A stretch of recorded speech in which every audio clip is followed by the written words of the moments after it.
This topic really has Redskins Nation torn in half, huh? Welcome to Street Scores. It's your boy Rico bringing y'all a regular season edition of Redskins Report. Today's topic, should the Washington Redskins win the rest of their games or just go ahead and lose the rest of them for the best possible draft position, ideally to get Chase Young? I want to dive into the advantages of both options and why winning only 1 or 2 games of the last 3 is so entirely pointless. Time for the facts, let's get it.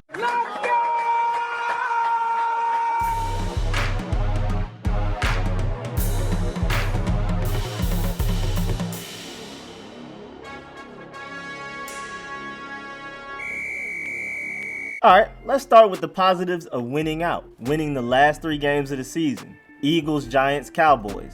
Positive number 1. Ruin the Cowboys and Eagles seasons. Excellent. Whichever one we beat will be salt. Just sad. Sick. We can be the ones who help ruin one of their seasons. But if we somehow beat them both, we can just add to the NFC least drama and media attention. Both the Cowboys and the Eagles lost to the sorry Redskins when they were trying their hardest to win games to make it to the playoffs. Neither of them deserved to make it. All that type of stuff. All kinds of stuff like that in the media. We can have some fun with the media, with us being the virus that they both have to deal with, and beating the Eagles and Cowboys is just fun and satisfying in general, especially if you live in the DMV, Dallas, or Philadelphia areas. I live in Atlanta, so I don't know a lot of Cowboys and Eagles fans. It's more of like a great mix of like 15 different teams between my boys and me, so I wouldn't get to enjoy it as much as y'all, but it would still be funny. Being the villain can be fun sometimes. Going around creating chaos when we have nothing to gain, I like it. Reason number 2, optimal development and confidence boost amongst the young group, like 25 years old and younger. Winning 3 straight to end the season would be a huge boost for the rookies and other young players. The wins themselves don't particularly result in development for the players. That's not exactly how it works. It's not like a video game when you win a game and then you gain experience points like that. My point is, if the Redskins are winning these last 3 games, then that means the young players are stepping up big because that's mostly who's on the field. So they had to have developed for us to even be winning these games. On defense, Jonathan Allen, Deron Payne, the great Matt Ioannidis, rookie Cole Holcomb, young Shondion Hamilton, rookie Montez Sweat, Ryan Anderson, maybe Nate Orchard and Chris Odom, and then there's Monte, Fabian Moreau, and Jimmy Moreland, and whoever else gets thrown into that secondary mix with Josh Norman being told to sit down on the sideline and watch the game. And then on offense, you have Eric Flowers, who's growing at left guard, still getting accustomed to the role. Chase Roulier, still learning center. Terry McLaurin, Kelvin Harmon, Steven Sims, Trey Quinn, and Cam Sims, all growing in nuance. What are we doing? I don't know what my dog's doing, just looking at the couch.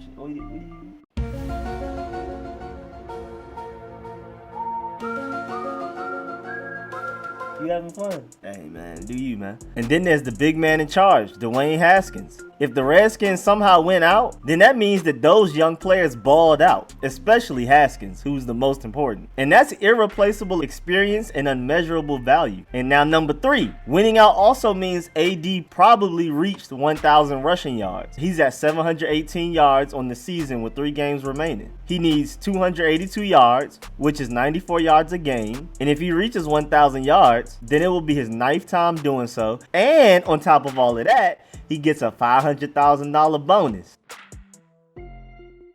I would love to see him hit that mark and to get that bag, especially at 34 years old at a position where they say you're declining by the time you finish your rookie contract at like 27 years old. In the 6 games that he's received at least 13 carries under Callahan's regime, he's averaged 93 yards a game, which would leave him with 997 yards on the season if he actually does that, which is like almost impossible for him to do that exactly. But some of those games included Darius Geis getting a good amount of the touches, and with AD being the feature back now, it should increase his chances of reaching that thou wow. Time is money. And if we're winning games, Adrian Peterson running like a madman is going to have a lot to do with it. And the 4th advantage out of 6 for why we should win out, pride in playing meaningful games while fighting through injuries, which matters most to the veteran players. Development matters most to the young players, but for the veterans, winning means everything because there's no such thing as a pointless game for them. There's no such thing as tanking. And watching guys like Adrian Peterson, Donald Penn, and Morgan Moses, who could care less about a tank and what about the future of the franchise, playing in meaningless games is sad. Also, people who care about winning more than anything else, no matter what the situation is, like Jonathan Allen and Landon Collins, don't deserve the pain of playing tank-motivated games, especially with the risk of injuries always being present, no matter how meaningless a game is. Try to tell Jonathan Allen and Landon Collins that they're about to go out there and put their blood, sweat, and tears on the field for no reason. That and they ask you how you are, and you just have to say that you're fine when you're not really fine. Point number 5.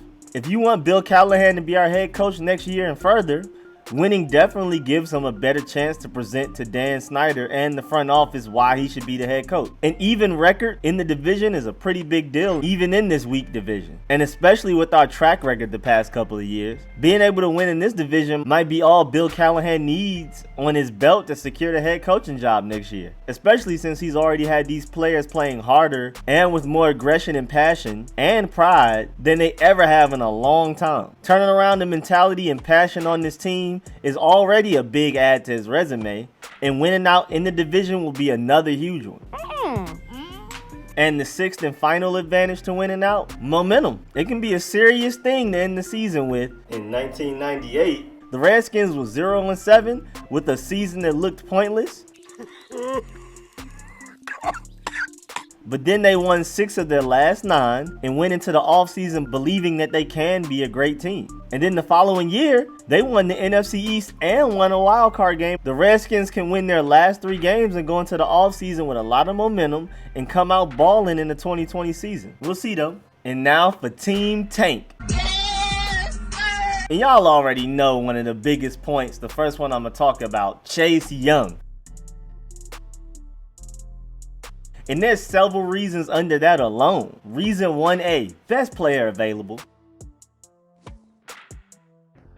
Best talent in the draft, period.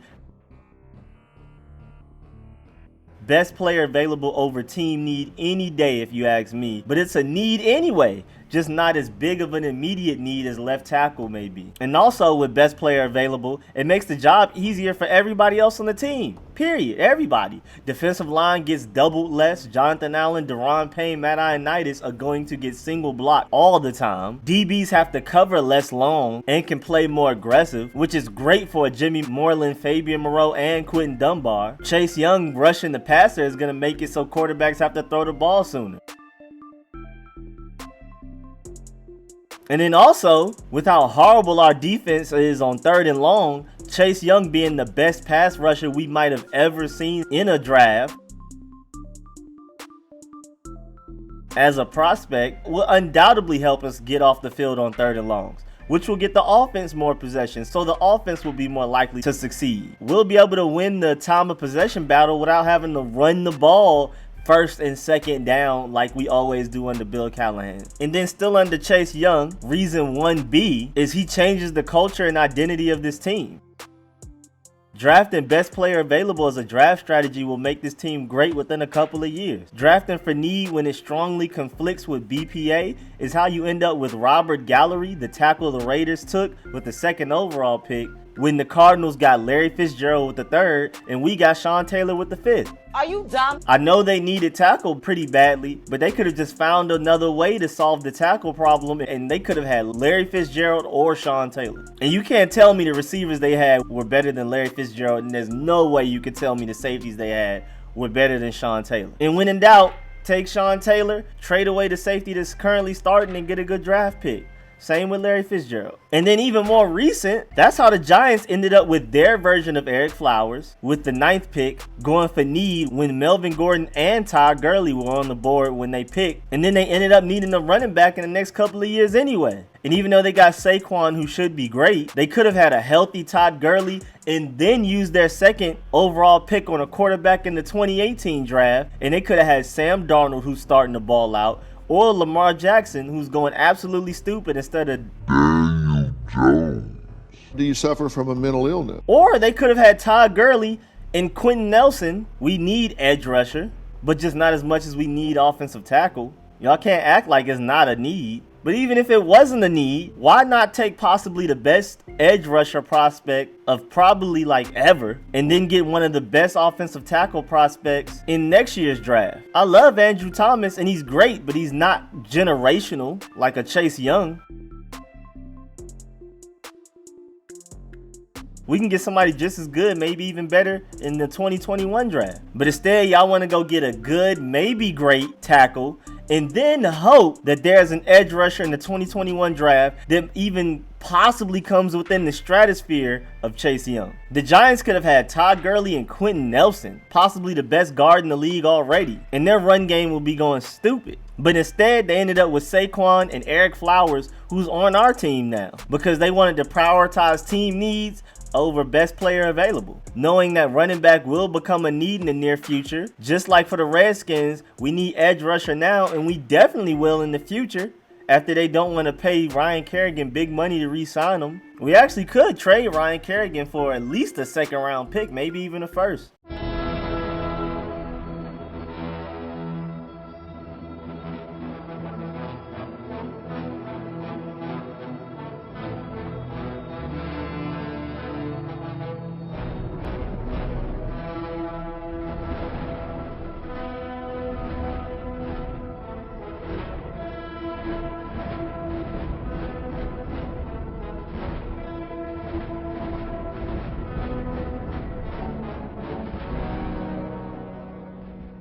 And then still under Chase Young, reason 1C is that Chase Young will also change the culture of this team on the field single-handedly. Winning culture is contagious, especially from somebody who is performing on the field. Jonathan Allen and Daron Payne come from winning cultures, but they are not as great as we hope they'd be at this point. Daron Payne is playing better than Jonathan Allen though, but neither of them are just balling out. They're not bad, but they're not dominant, consistently at least. Chase Young is like the most surefire thing in this draft between him and Joe Burrow, and still Chase Young definitely has a higher floor than Joe Burrow had at their respective positions. Even his injury history is squeaky clean. With him coming in, dominating games, and making game-changing plays right off the bat, that will encourage others to perform highly. The defense at the very least will be mentally and emotionally stronger and more prideful and hold themselves more accountable than they have in recent memory. Once they see the new kid on the team balling out. And then the last point under Chase Young, 1D, if we don't take Chase Young, the Giants will. This is bad. This is very, very bad. And then we'll have to face him twice a year. And even though I love Andrew Thomas, as possibly the biggest UGA fan you'll ever meet, he will get whooped on by Chase Young. Nobody can block him. Andrew Thomas is probably one of the best options to slow him down, but there is no stopping Chase Young throughout an entire game. It's just not going to happen. But the situation is so bad, I think we'll do a better job of protecting Dwayne Haskins by having potentially the best edge rusher in the league on our team, not trying to get the Haskins, then to draft the best tackle in the draft and hoping that he can block Chase Young. The disparity in skill level and potential is that big. And now reason number 2 that tanking the rest of the season will be best. More attractive pick for new head coach and hopefully front office to work with. We can either trade down for more value if that's the route that new management wants to go with. Trading down from the number 2 pick is a huge difference in value from trading down from the number 3 pick, and so on and so on. The trade package we'll get for the number 2 pick is definitely a shinier toy than the trade package we'd get for trading down from the 3rd pick. They can just make a huge difference in the franchise with the pick by staying with the 2nd pick and even possibly taking a quarterback of their choosing, even though I don't want them to take quarterback at all.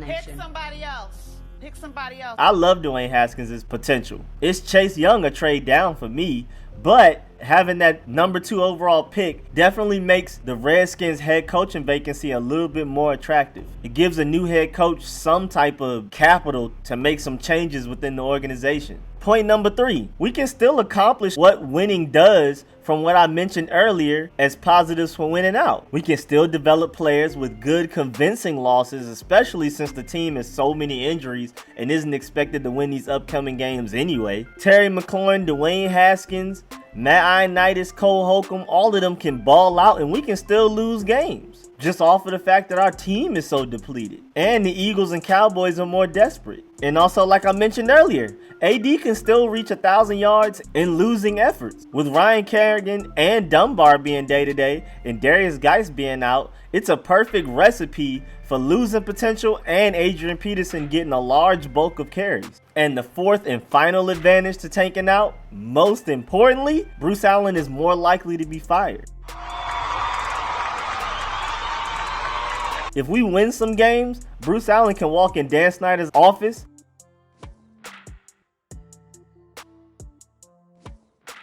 and have more backup excuses and reasons why he should stay longer, or at the very worst, be reassigned, which is what we logical people really don't want to happen. We need Bruce Allen completely out the building.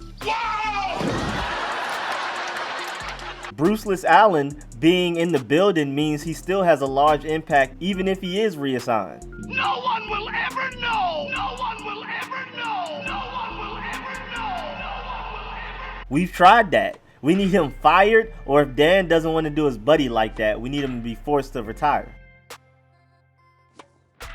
Whatever it takes. And losing all of the way out will not necessarily secure the mission's success, but it will give it its highest success probability. 3-13 looks way worse than 6-10 for some reason. It's obviously worse on paper, but for some reason it just looks way worse. Sounds way worse. And I hope 3-13 is bad enough to get Bruce Allen up out of here. That will largely affect who will even be willing to come here as a GM or head coach. With Bruce Allen here, our options are very limited, as reported by several big name head coaching options like Mike McCarthy. Coaches have come out and said that they don't want to be head coaches for the Redskins because the front office is set up in a way that they won't have as much power as they would like. So if we win some more games and it keeps Bruce Allen here, we will end up with the scraps of the head coaches available. Eric Bieniemy, Ron Rivera, Lincoln Riley, and others will be out of our reach. So Redskins, lose out.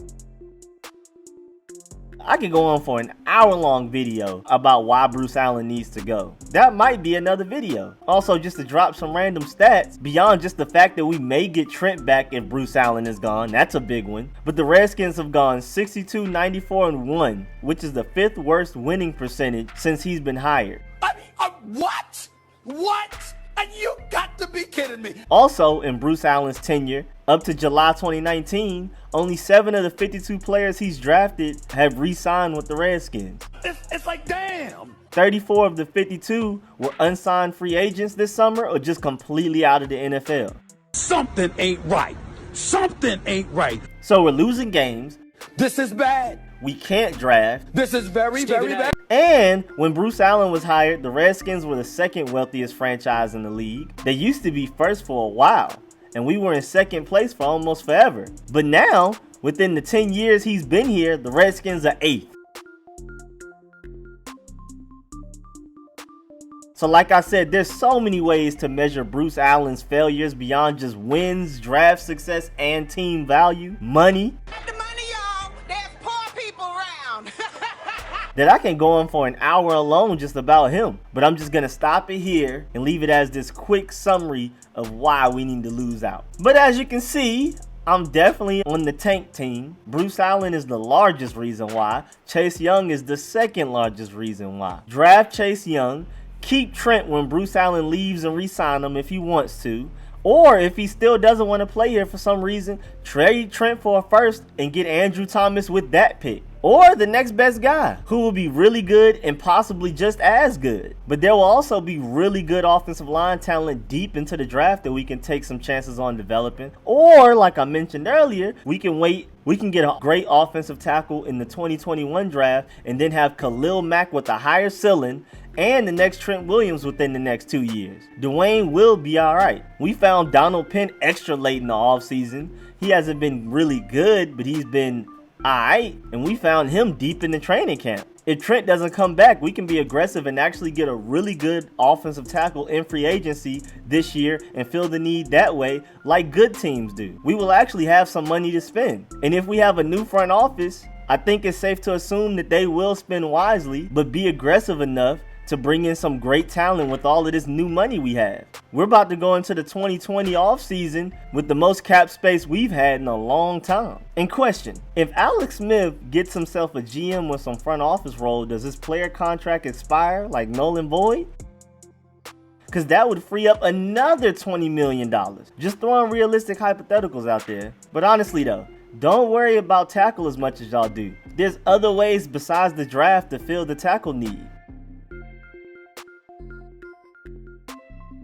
Mainly free agency, especially like I said, with us having the most money in cap space that we've had in a long time. And like I slightly mentioned at the beginning of this video, winning 1 or 2 games almost is pointless. You either win out or lose out. Anything in the middle will halfway accomplish all of these things. If we win like 1 or 2 games, especially like 1, we lose out on Chase Young.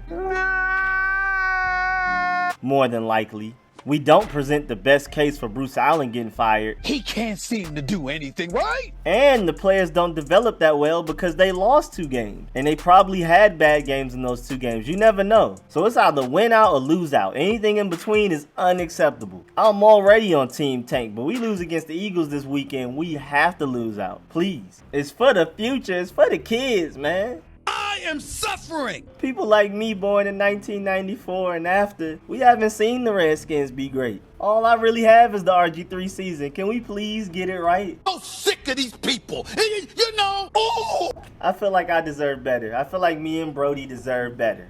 Tell him, bro. Hold on. Tell him. Tell him. We deserve better. But that's it for this regular season episode of Redskins Report. Thanks for the view. I'm going to keep bringing y'all updates on the Redskins year round. I'll bring y'all some Redskins reports, some debate topics like this, important updates, mock drafts, interesting views, rankings and grades on the team, random details and guides, game previews and reviews, and of course them live streams. Make sure y'all get in them comments and let me know which side of the debate are you on? The tank team or the finish faction? Why do you choose that side?